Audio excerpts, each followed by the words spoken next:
What's up everybody, 49's Fine back at you again today with another precious metals video. And today I want to talk about how I have significantly slowed down on my stock purchases and I've really focused primarily on silver.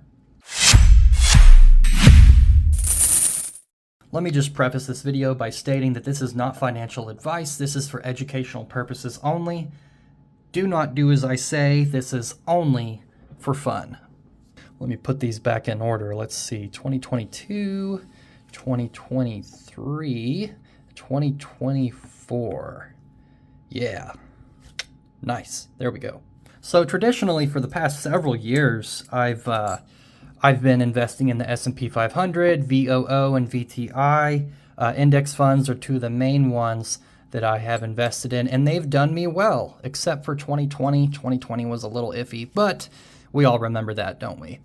Anyways, I traditionally have invested in the S&P 500, and it's brought me decent returns over time, and it's grown my wealth over time. But as we move forward through 2024, and we have a new election right around the corner, there's so many uncertainties right now that I've kind of adjusted my investments. I've kind of laid off the stocks for the past 3 or 4 months, and I'm starting to lean into precious metals more. As unstable as things seem to kind of be, as politically polarized as we are right now, it's very difficult to get a forecast on America's economic performance, several years out into the future. It's very hard to tell kind of where we are and where we're going, especially with these pending rate cuts coming through, if they ever do come through.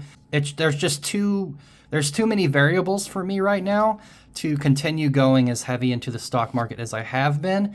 But that money that I would be spending on the stock market, I have moved over into precious metals. And that's been honestly more satisfying than any stock purchase I could ever buy, to be honest.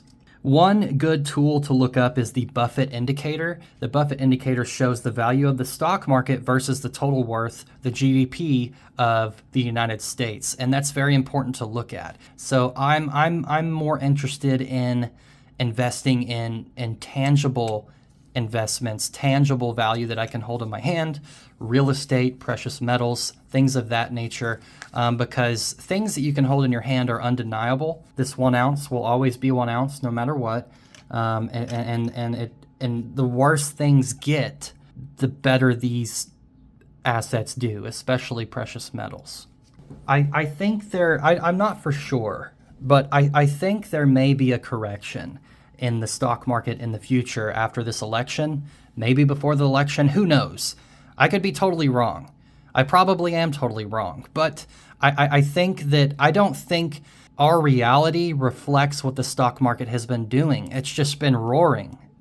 Companies are valued so highly now. S&P keeps climbing. There's constant new all-time highs, and that just doesn't reflect the everyday life of the everyday American. When you look around, groceries are super expensive. Eating out is ridiculously expensive.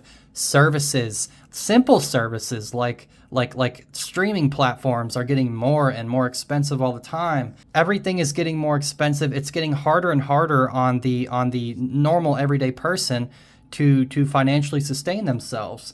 And whenever the American people are suffering in mass across the country, that's the foundation of our economy, is how well the people themselves are doing.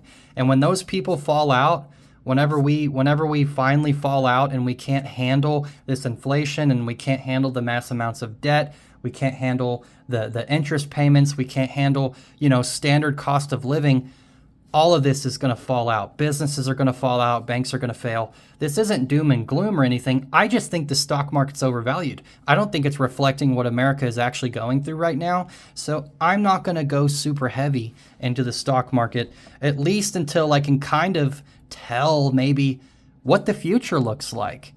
Who the heck is going to be our president? What are we going to do about this rampant inflation? What are we going to do with jobs? There's a bunch of undocumented individuals in this in this country now, and we've got a lot of things on the table that we need to figure out what we're going to do with before I'm confident in contributing significant amounts of my net worth into the stock market again. For now, we're steady stacking, people. That's what we're here to do. Hold your money in your hand. Be the freaking bank, everybody. Please like, comment, subscribe, and peace.